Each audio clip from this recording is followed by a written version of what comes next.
आज geography optional का एक सबसे महत्वपूर्ण टॉपिक मैन इन्वायरमेंट रिलेशन में डिटर्मिनिज्म और पॉसिबिलिज्म के बारे में डिस्कस करते हैं। और सबसे इम्पोर्टेंट या ये कहें कि फ्रीक्वेंटली लगभग हर साल इसमें एक से एक ना एक क्वेश्चन आते ही हैं ऑप्शनल जियोग्राफी में।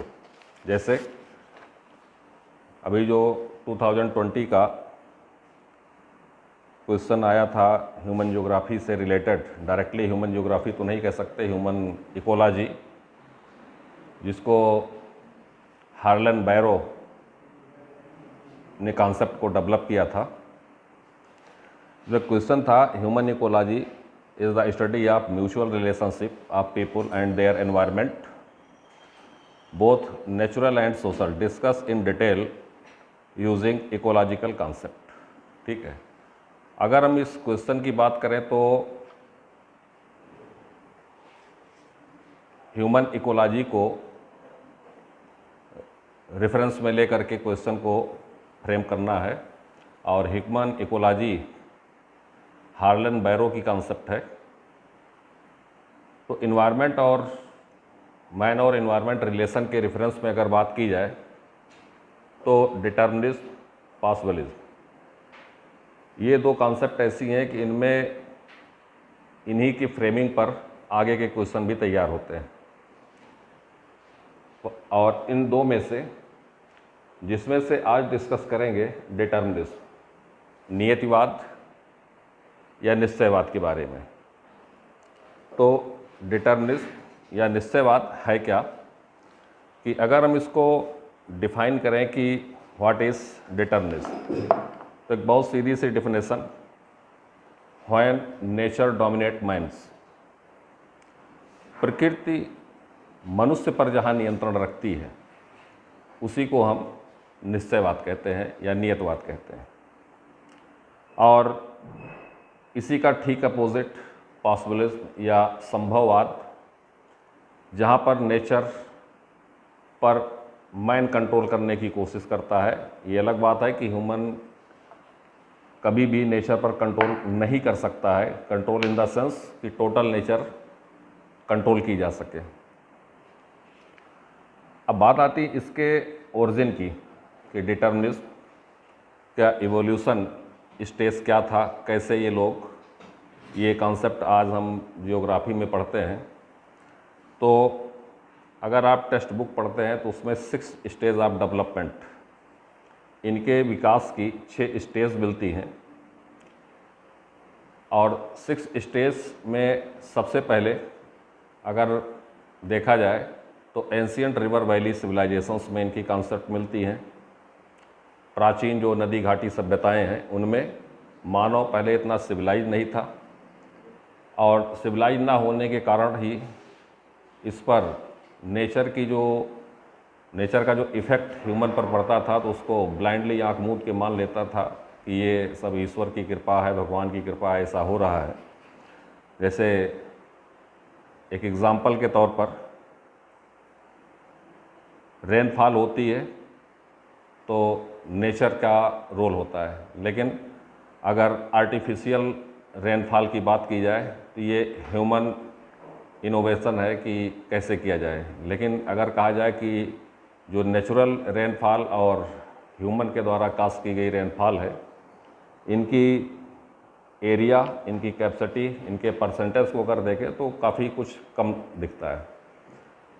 तो बेसिक एक कॉन्सेप्ट के तौर पर कि नेचर ही हमारी लाइफ स्टाइल, हमारे लिविंग स्टैंडर्ड, फिजिकल स्ट्रक्चर को उन लोगों ने जिन्होंने मान लिया कि नेचर ही डिसाइड करती है, उस पर जो भी थिंकर्स रहे हैं, तो वो शुरुआत जो होती है वो हमारी एंशियंट रिवर सिविलाइजेशन से होती है।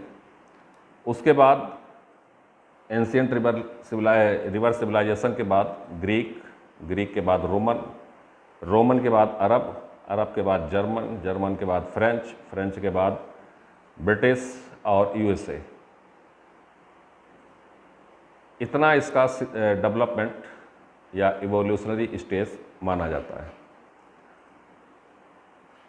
यहाँ पर एक कंट्रोवर्शियल क्वेश्चन अराइज होता है कि एंशियंट रिवर वैली सिविलाइजेशन जो कॉन्सेप्ट है, इसके रेफरेंस में अगर हम बात करें तो अगर इसके 6 स्टेज की बात करें तो 6 स्टेज में जब आप पढ़ेंगे तो number 1 ancient river valley civilization, ठीक इसके बाद नेक्स्ट स्टेज आ जाती है ग्रीक और रोमन्स की।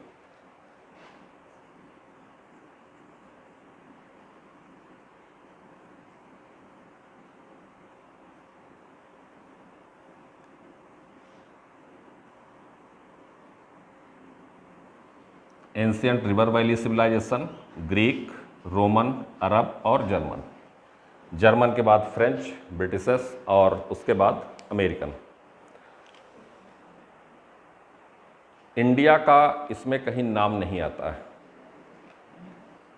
क्या इंडिया में ऐसा कोई रोल नहीं रहा या यहाँ के जो थिंकर्स थे वो नेचर को मानते नहीं थे या फिर नेचर पर बिलीव नहीं करते थे, या इस मैटर्स पर जो हमारे पूर्वज थे उन लोगों ने कुछ लिखा पढ़ा या नहीं। तो ये बात बहुत क्लियर तौर पर समझ लेने की ज़रूरत है कि अथर्ववेद का नाम सुना होगा। अथर्ववेद में एक खंड आता है, पार्ट आता है पृथ्वी सूक्त, जिसमें क्लाइमेटोलॉजी, ओशनोग्राफी, जियोमार्फोलॉजी, इन सब चीज़ों का वर्णन उसमें मिलता है। अब यहाँ पर एक डाउट ये क्लियर करना ज़रूरी है कि अगर अथर्ववेद के पृथ्वी सूक्त में इन चीज़ों को एक्सप्लेन किया गया था तो यूरोपियन स्कॉलर्स ने उसको क्यों नहीं कंसीडर किया, सीधे एंशियंट से आप ग्रीक पर आ जाते हैं, यूनान पर।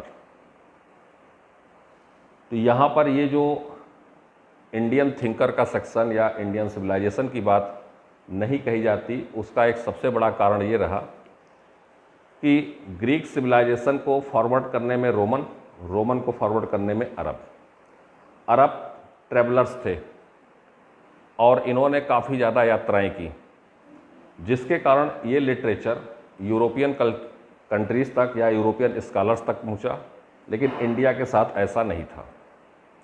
दूसरा, अगर हम मैप में भी देखें तो इंडिया और अरब और यूरोप, तो अरब की डिस्टेंस जो है वो यूरोपियन से काफ़ी कम है, लेकिन इंडिया से अगर यूरोप की बात कही जाए तो डिस्टेंस काफ़ी ज़्यादा है। इस कारण से इंडियन लिटरेचर जो इस मैटर्स पर, डिटर्मिनिस्ट पर लिखे गए या जो चीज़ें कही गई वो यूरोपियन तक नहीं पहुंची। इसी कारण से सीधे एंशियंट के बाद ग्रीक पर आते हैं, ग्रीक के बाद रोमन, रोमन के बाद अरब, ठीक है। और जो पिलर या कहा जाए कि एक कंक्रीट बेस डिटर्मिनिज्म का तैयार होता है वो आपके जर्मन से स्टार्ट होता है। तो डिटर्मिनिज्म के जो डेवलपमेंटल स्टेज हैं, ये जो 6 स्टेज हैं, एंशियंट, ग्रीक, रोमन, अरब, जर्मन, फ्रेंच के बाद आपका ब्रिटिश और यूएसए। अब इसका जो स्पेसिफाइड फेस होता है, जैसे अगर हम कहें environmentalism, classical determinism, social determinism, neo determinism, cultural, तो इस तरीके का जो क्लासिफिकेशन मिलता है, तो इस क्लासिफिकेशन को हम लोग या जियोग्राफी में, जियोग्राफिकल थॉट में इसी को कहा जाता है face of development of determinism. तो ये 5 फेस होते हैं, डिटर्मिनिज्म के 5 फेस हैं इसके डेवलपमेंट के। तो 5 फेस या 5 अवस्थाएं कौन कौन सी हैं? Number 1 environmentalism.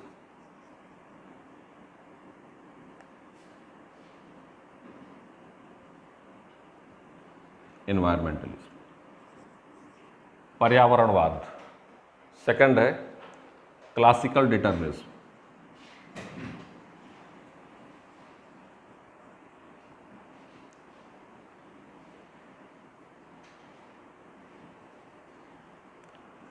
तीसरा फेज स्टार्ट होता है सोशल डिटर्मिनिज्म, सामाजिक निश्चयवाद।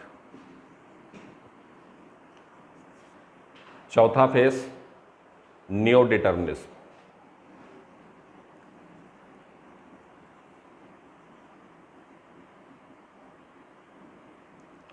और पांचवा फेज जो होता है वो कल्चरल डिटर्मिनिज्म।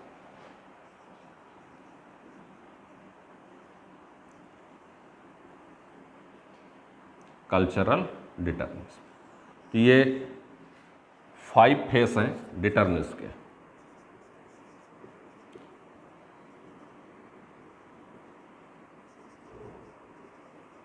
इवोल्यूशन के 5 स्टेज।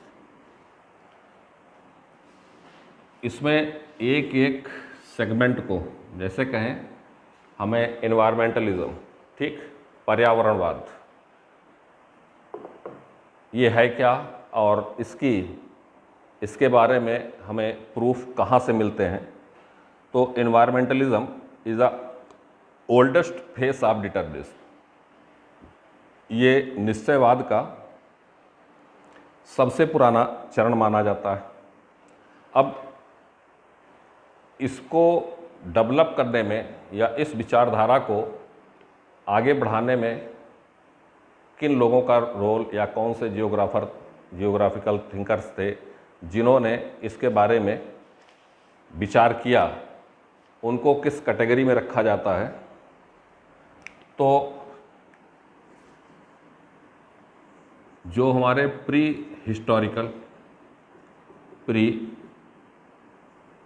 हिस्टोरिक जियोग्राफर्स थे, ठीक है, और जिन्हीं को हम कहते हैं प्री हिस्टोरिक कंट्रीब्यूटर, तो ये इनके डेवलपमेंट का जो स्टेज मिलता है वो वहाँ से मिलता है। तो प्री हिस्टोरिक कंट्रीब्यूटर थे कौन कौन? प्री हिस्टोरिक में नंबर 1 ग्रीक के बाद रोमन और रोमन के बाद अरब स्कॉलर्स। ये यहाँ तक का सेगमेंट ये प्री हिस्टोरिक कंसीडर होता है। इसके बाद जहाँ पर जर्मन स्टार्ट होता है वो क्लासिकल, उनको क्लासिकल पीरियड में रखा जाता है और वहीं से ये एक शेप लेना शुरू करता है डिटर्मिनिज्म, जिसमें से हमबोल्ट, रिटर, रेडजल, ये ऐसे जर्मन थिंकर्स रहे हैं जिन्होंने इस विचारधारा को काफ़ी मजबूती से आगे बढ़ाया और उस कॉन्सेप्ट को जर्मन के बाद फ्रांस के बाद ब्रिटेन, यूएसए, रसिया, इन सब में स्प्रेड ओवर करने का काम भी किया कि विचारधाराएं आगे बढ़ती रहीं। और वो कैसे बढ़ती रहीं, जो हम एक टर्म पढ़ते हैं जर्मन स्कूल या जर्मन विचारधारा, तो उसमें वो चीज़ें आप पढ़ेंगे। इनमें से 1 by 1, ठीक है, जैसे कहें इन्वायरमेंटलिज्म से क्वेश्चन बने तो इन्वायरमेंटलिज्म को हम कैसे डिफाइन करेंगे, कौन कौन जियोग्राफिकल थिंकर्स थे जिन्होंने इस थ्योरी को आगे बढ़ाने में अपना इम्पॉर्टेंट रोल प्ले किया था। तो इसमें लेते हैं हम सबसे पहले ग्रीक को। ग्रीक में हिकैटियस, हेरोडोटस, अरस्तु, एरेटोस्थेनीस, ये ऐसे जियोग्राफर रहे हैं जिन्होंने इस कॉन्सेप्ट को डेवलप करने में सबसे इम्पॉर्टेंट रोल प्ले किया था। और शुरुआती दौर में, यानी एकदम इनिशियल स्टेज की अगर हम बात करें, तो इन लोगों ने पूरी तरीके से एक्सेप्ट भी किया था कि नेचर का जो डोमिनेटिंग रोल होता है वो ह्यूमन पर सबसे ज़्यादा पड़ता है। कैसे होता है? फॉर एग्ज़ाम्पल के लिए अगर हम किसी इनमें से किसी एक थिंकर की बात करें तो क्लाइमेट के अकॉर्डिंग, ये अलग बात है कि आज अगर हम कहें कि फिजिकल स्ट्रक्चर पर क्लाइमेट के अकॉर्डिंग चेंज होता है तो साइंस के दृष्टिकोण से डीएनए चेंज होना चाहिए तभी ऐसा होगा। लेकिन डिटर्मिनिस्ट के पॉइंट ऑफ व्यू पर कि जहाँ की क्लाइमेट जैसी होगी वहाँ की क्लाइमेट उस तरीके से वहाँ के लोगों के फिजिकल स्ट्रक्चर को डिसाइड करती है।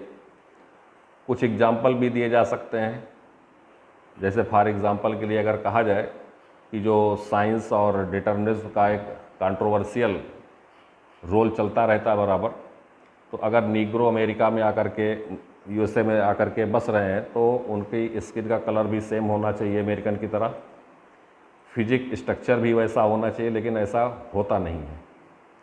दूसरा कि रोमन में 2 जियोग्राफर थे, टॉलेमी और स्ट्रैबो, जिन लोगों ने इस फील्ड में सबसे इम्पॉर्टेंट रोल प्ले किया था। अरब में अल-बरूनी ने अपनी किताब अल हिंद में इन्वायरमेंट के प्रभाव को एनालाइज किया था और उसमें अल-बरूनी इंडिया के बारे में भी वर्णन करता है। इब्न खालदून का नंबर आता है। इब्न खालदून जिनकी किताब थी मुकद्दिमा, उसमें इन्होंने इन्वायरमेंटलिज्म या पर्यावरण के बारे में काफ़ी कुछ लिखा था और इब्न खालदून ने एक सिस्टमैटिक अप्रोच में ये सारी चीज़ों को लिखा। इसी कारण से इब्न खालदून को अरब जियोग्राफर्स में जितने भी रहे हैं उनमें इनको फर्स्ट इन्वायरमेंटल डिटर्मिनिस्ट कंसीडर किया जाता है अपने इस सिस्टमैटिक अप्रोच के कारण। इसके बाद अरब के बाद क्लासिकल पीरियड में, जिसको हम जियोग्राफिकल डिटर्मिनिज्म भी कहते हैं, ये तो इन्वायरमेंटल डिटर्मिनिज्म रहा अरब तक, लेकिन क्लासिकल डिटर्मिनिज्म या जियोग्राफिकल डिटर्मिनिज्म की शुरुआत जो होती है वो जर्मनी से होती है। जर्मन में हम्बोल्ट, रिटर, इन लोगों का और रेडजल का योगदान सबसे ज़्यादा रहा और इसी से जो क्लासिफिकेशन में नियो डिटर्मिनिज्म ये कॉन्सेप्ट आती है। तो इन दो के कंट्रोवर्सी में डिटर्मिनिज्म और पॉसिबिलिज्म के दोनों के जो विरोध थे उनको समाप्त करने के लिए नियो डिटर्मिनिज्म ये कॉन्सेप्ट आई और इसको 1919 में ग्रिफिथ टेलर ने दिया था। नियो डिटर्मिनिज्म एक साइड पर अगर हम देखें तो डिटर्मिनिज्म और दूसरी साइड पर पॉसिबिलिज्म। डिटर्मिनिज्म का पिलर या मजबूती जो दी गई वो जर्मनी में दी गई और जिन लोगों ने इस चीज़ को डेवलप किया, ठीक, ये सब जियोलॉजी के स्टूडेंट थे या स्कॉलर्स थे। पॉसिबिलिज्म फ्रांस में डेवलप हुआ और जिन लोगों ने डेवलप किया उनका बैकग्राउंड हिस्ट्री से था। तो हिस्ट्री और जियोग्राफी, ठीक है, ये कभी भी एक चीज़ ध्यान रखिएगा, कभी भी अलग नहीं हो सकते हैं। वैसे ही पॉसिबिलिज्म और डिटर्मिनिज्म कभी भी अलग नहीं हो सकते हैं। सेपरेट होने का सेंस कि इनके बीच कोई ऐसी क्लियर कट लाइन नहीं हो सकती है कि ये हिस्सा या ये चीज़ डिटर्मिनिज्म के अंतर्गत शामिल होता है और ये पॉसिबिलिज्म के अंतर्गत, ठीक है। हाँ, ट्रांजिशन जोन जरूर हो सकता है, एक संक्रमण क्षेत्र जरूर हो सकता है कि यहाँ ये मैटर्स ये डिटर्मिनिज्म के अंतर्गत आते हैं और ये मैटर पॉसिबिलिज्म के अंतर्गत आते हैं। इन दोनों को डिस्प्यूट को, ठीक है, नियो डिटर्मिनिज्म की कॉन्सेप्ट देकर ग्रिफिथ टेलर ने शांत करने का प्रयास किया था। तो ओवरऑल व्यू पे अगर देखा जाए तो डिटर्मिनिज्म क्या है, डिटर्मिनिज्म की कॉन्सेप्ट शुरुआत कहाँ से होती है, इसके 20th सेंचुरी में जो आज डिटर्मिनिज्म है इसकी स्टार्टिंग कहाँ से होती है, डिटर्मिनिज्म के डेवलपमेंटल या इवोल्यूशनरी स्टेज कौन कौन से हैं, और इवोल्यूशनरी स्टेज में सबसे ज़्यादा डेवलपमेंट कहाँ पर होता है, इसके अगेंस्ट में कौन सी कॉन्सेप्ट आई। दूसरी चीज़, इनमें जितने भी थिंकर्स रहे हैं जियोग्राफिकल थॉट में जो डायरेक्टली डिटर्मिनिज्म को सपोर्ट करते थे, हमें उनको एक माइंड मैप के थ्रू ही बनाना होगा, क्योंकि बहुत बिखरा हुआ सिलेबस होता है और इसके कंटेंट एक जगह पर आपको सॉलिड फॉर्म में नहीं मिलेंगे। इन पर डिटर्मिनिज्म में बनने वाले क्वेश्चन कौन कौन से हो सकते हैं या क्या क्वेश्चन की पॉसिबिलिटी आती है। तो जैसे डिटर्मिनिज्म पर एक तो सीधे तौर पर क्वेश्चन बनता है कि डिटर्मिनिज्म क्या है, डिफाइन करिए। दूसरा, अगर इसका हम अपोजिट लेते हैं कि critically examine the development of determinism and possibilism, कि इसकी आलोचनात्मक परीक्षण करना, निश्चयवाद और संभववाद के विकास का आलोचनात्मक परीक्षण करने की बात अगर आती है कि कैसे इसको, ठीक है, डेवलप हुआ और इस पे कौन कौन सी विचारधाराओं का रोल सबसे ज़्यादा रहा, वहाँ की क्लाइमेटिक कंडीशंस क्या रहीं।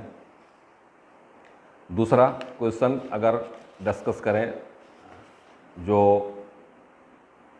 Why determinism develop in Germany, why determinism develop in Germany, तो निश्चयवाद का जो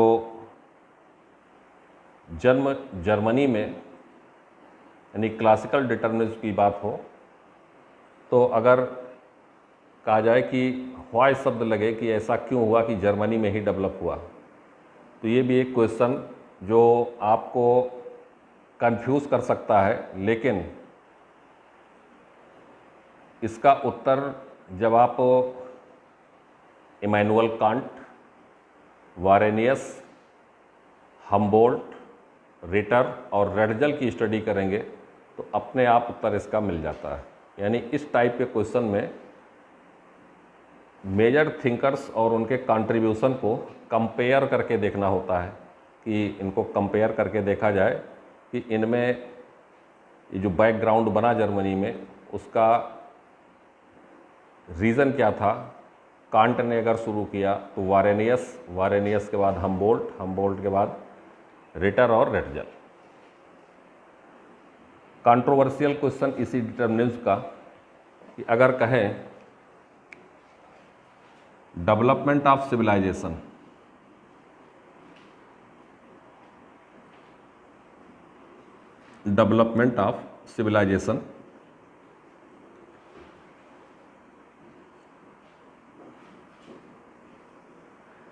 can decrease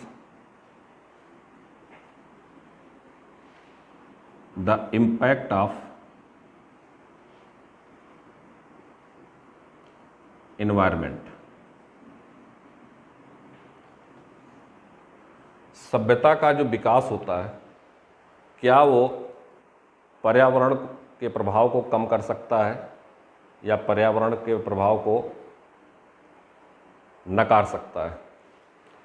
development of civilisation, दो क्वेश्चन की जो डिमांड है वो 2 पॉइंट पर है। नंबर 1 डेवलपमेंट ऑफ सिविलाइजेशन, दूसरा decrease the impact of environment.